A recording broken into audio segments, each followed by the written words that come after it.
If you are comfortable today with what you were comfortable with yesterday, you're already in trouble. Success is a daily thing. You've got to make the decision by managing it, and you manage the decision on a daily basis. What you want to be tomorrow, you've got to do today. If you keep going, you don't quit, you're going to get better. And you're going to get better, and you're going to get better. Hey, keep going. And then after that, you keep going. And then after that, you keep going. Because it's about what we do. It's about how we handle the situation. It's not about what happens to us, because things are going to happen. Disgust. Powerful emotion. Disgust says, I have had it. See, that could be the day. The day you can say, I've had it. And whether you've had it with something small or something major, the day you can say, I've had it, may not be the day it ends, but the day it begins. Get knocked down so you can learn how to fight, so you can hold your position. See, most people don't get out in the arena of life because they don't want to fight. Most people don't get out there because they don't want to get knocked down. They don't want to be dropped to their knees. But see, you're going to be dropped whether you're on the field or whether or not you're sitting on the sidelines. You're going to be dropped. So at least get dropped for something. Don't get knocked down while you're sitting down. See, that's how most people are spectators in life. You don't want to be a spectator. You want to get out in the field where the action is, and you will be amazed. After the struggle, there will be a calm period, and things will begin to click for you. What are you doing to make your next effort your best effort? Are you reaching deep down inside to fight through everything that you're going through right now? Or are you settling to be where you are at this current moment? The more you do, the more you realize you can do. You expand your capacity. You expand your potential. You expand your horizons. You expand your vision of yourself and of life. You expand your participation in life. You're involved in life more. You'll get more out of life because you're putting more into life than most people. Every day is a new day, a new week, a new shot at life, an opportunity to come out of the gate like a man possessed and attack the day without mercy. I am the aggressor. I am on the attack because I will not stop. It's time to take ownership. Take full ownership of your time, of your mind, of your day.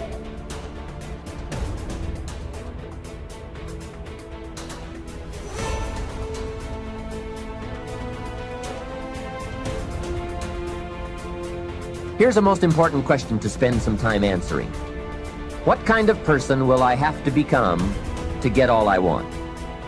Write down a few thoughts on that. Write down some skills you'll have to develop, for example, and some of the things you're going to have to learn. Just spend a little time writing a few sentences on this. What kind of person will I have to become to get all I want? The answer to this will give you some personal development goals. Guarantee you that as you begin to give more of yourself in your work, give more of yourself in your marriage, give more of yourself in your relationships with your families and friends, give more of yourself to your talent, to your vocation, to your job or your business, as you begin to set high standards for giving that which you have been given to share in the universe, I guarantee you that life takes on a whole new dimension. That you'll be happier, you have a greater sense of happiness and fulfillment in life. Now you will begin to take off on some new paths to some newer horizons. That you'll begin to see life totally different than most people. I think that's what Henry David Thoreau meant when he said most men live in quiet desperation. That most of us go through life because we're not using that which we've been given, that we are punished, that we're going through life getting up in the morning with no reason to get up. Once you find out your purpose in life, and once you decide that you're going to live a life of sharing and giving and contributing to life, you don't need an alarm clock to get up. So I found that there were 21 secrets. The first one of all is dream big dreams. I couldn't believe it. Every single person who finally made it said the turning point in their life, they were driving down the road of life, not making much progress, which is that 80-20 rule that you hear. 80% of people make 20% of the money, and 20% of the people make 80% of the money. And what happens at a certain point in life, they change and go on a different road. And here's the turning point. It is make a decision. Make a decision that I'm going to become wealthy. I'm going to become a millionaire. And I will work hard, long hours. I will sacrifice. I will pay the price. I will do everything that is necessary, because you have a millionaire maker organization right here. The sole focus of this job is many wonderful benefits for users of the product, but the sole focus of this is for you to become wealthy by becoming successful, so that you can do all the wonderful things that you want to do for yourself and your family. So make a decision that, by gum, I'm going to do it. And I realized at the age of 36 that I'd wished and hoped and prayed, but I never made a decision. I oh yeah, maybe someday it'll happen. Maybe there'll be a miracle, something. So I bought penny stocks or mining stocks, and I did all kinds of stuff, and not a darn thing happened. And then I found that the two things that millionaires say, number one is I was not more talented or smarter. I didn't get better grades than other people. He said, but I was willing to work harder than anyone else. I was willing to work harder than anyone else. I was willing to work harder, start earlier, work harder, stay later than anyone else. And you know, self-made millionaires on average work about 59 hours a week. They work about 6 days a week at 10 hours a day, or 7 or 5 days a week at 12 hours. There are very few wealthy people who work 5 days a week. In fact, there probably aren't any. They may work 5 days a week, but it's way after they've achieved their financial goals. The second thing they found is that they were frugal. Is they earned the money, but they didn't spend it all. Is they saved the money. Because there's a time in your life where you can be generous. You can buy things, you can take trips, you can get new cars and new homes and a home in the mountains and so on, but not early. I had a banker once who was very helpful to me, and I still remember, his name was Alan. He said, we do banking for owners of small and medium-sized businesses, and we can always tell when the business is going to get into trouble. Is the owner of the business decides to take all his money and build a new house. He said, you can always tell because it's too soon. Is they spend their money too soon. If they waited another 5 years, they could have bought or built a house without a problem. But what they do is they start to get some progress and they start to go a little bit wild. So your job is to become a self-made millionaire, and LifeVantage's job is to help you get there, and my job is to tell you what to do. I'm going to show you the recipes and the formulas that you can use. And sometimes it just takes one choice. And remember, 87% of millionaires and billionaires are self-made.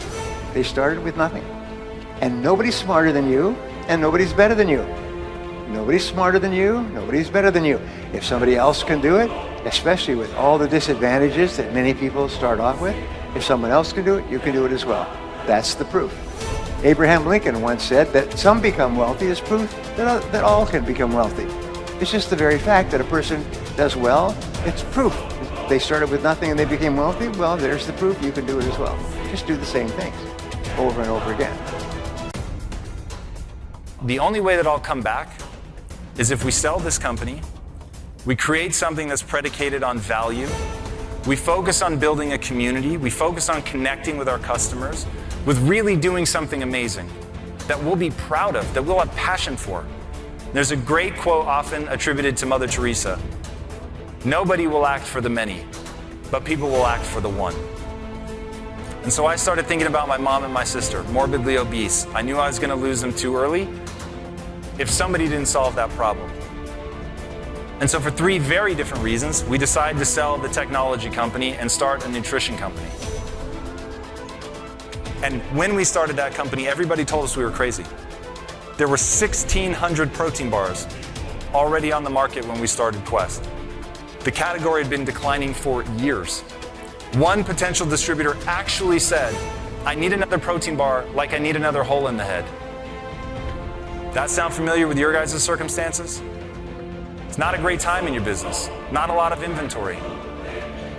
In that same setup, by focusing on what we loved doing, what made us feel good, on what would be beneficial to the customer, providing exceptional customer support, evangelizing our customer at every turn, doing only that which was going to actually help my mom and my sister, which was not always the most profitable, by the way. In fact, it usually wasn't.